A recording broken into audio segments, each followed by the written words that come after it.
भगवान श्रीकृष्ण पारिजातकाचा दिव्य वृक्ष सत्यभामेच्या हट्टामुळे अर्थातच द्वारका नगरीमध्ये किंवा पृथ्वीवर घेऊन आले. सत्यभामेसह ते द्वारकेत परतले.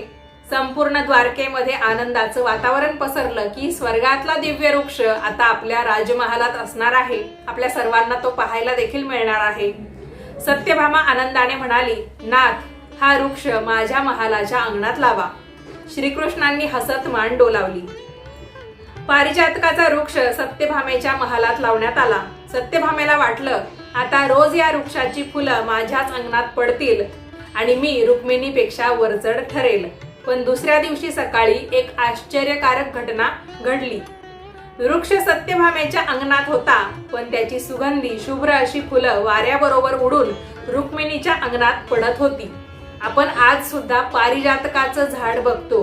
त्याला जी काही फुलं येतात ती भलेही समजा 2 घरं आहेत शेजारी शेजारी, आणि आपण आपल्या घराची जी भिंत आहे, संरक्षक भिंत आपण जी म्हणजे वॉल कंपाऊंड जे आपण आपल्या घराला बांधत असतो, तर तिथे समजा आपण पारिजातकाचं झाड लावलं तर त्याची फुलं कुठे पडताय माहिती का? शेजाऱ्यांच्या अंगणामध्ये. किंवा भलेही त्या संरक्षक भिंतीच्या वॉल कंपाऊंडच्या थोडंसं आतमध्ये अगदी तुळशीपाशी जरी आपलं पारिजातकाचं झाड असेल ना, तरी पण त्याची फुलं ही इतकी हलकी असतात वजनाला ना, तर वाऱ्याबरोबर उडून ती आपल्या अंगणामध्ये जास्त न राहता शेजाऱ्यांच्या अंगणामध्ये जास्त गेलेली आपल्याला दिसून येतील. म्हणजे आपल्या अंगणामध्ये कदाचित कमी फुलं आणि शेजाऱ्यांकडे तो वृक्ष नसला तरी पण ती फुलं त्यांच्याकडे आपल्याला जास्त आढळतील. तर पारिजातकाचं हेच वैशिष्ट्य आहे की झाड लावलं आपल्या अंगणी, फुलं मात्र दुसऱ्याच्या अंगणामध्ये. तर अशा पद्धतीने सत्यभामेच्या अंगणामध्ये तो पारिजातकाचा वृक्ष लावला गेला तिच्या हट्टामुळे, पण फुलं मात्र रुक्मिणीच्या महालाच्या अंगणात पडली. हे पाहून सत्यभामा अतिशय चकित झाली. ती धावत श्रीकृष्णांकडे आली आणि म्हणाली, नाथ, हा वृक्ष माझ्या अंगणामध्ये आहे, माझ्यासाठी म्हणून आणला, मग फुलं रुक्मिणीकडेच कशी जातात?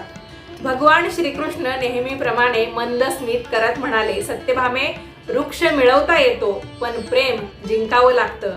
सत्यभामा शांतपणे ऐकत होती. श्रीकृष्ण पुढे म्हणाले, रुक्मिणीने कधीच पारिजातकाची इच्छा केली नाही. तिने मला कधीच काही सांगितलं नाही किंवा काही मागितलं सुद्धा नाही. तिच्या मनामध्ये प्रेम आहे, समर्पण आहे आणि अहंकार अजिबात नाही. जिथे निस्वार्थ प्रेम असतं तिथे सुख आणि सुगंध आपोआप पोहोचतात. हे शब्द ऐकताच सत्यभामेच्या डोळ्यात अश्रू आले. तिला स्वतःची चूक उमगली. ती थेट रुक्मिणीकडे गेली आणि प्रेमाने तिचा हात हातात घेत म्हणाली,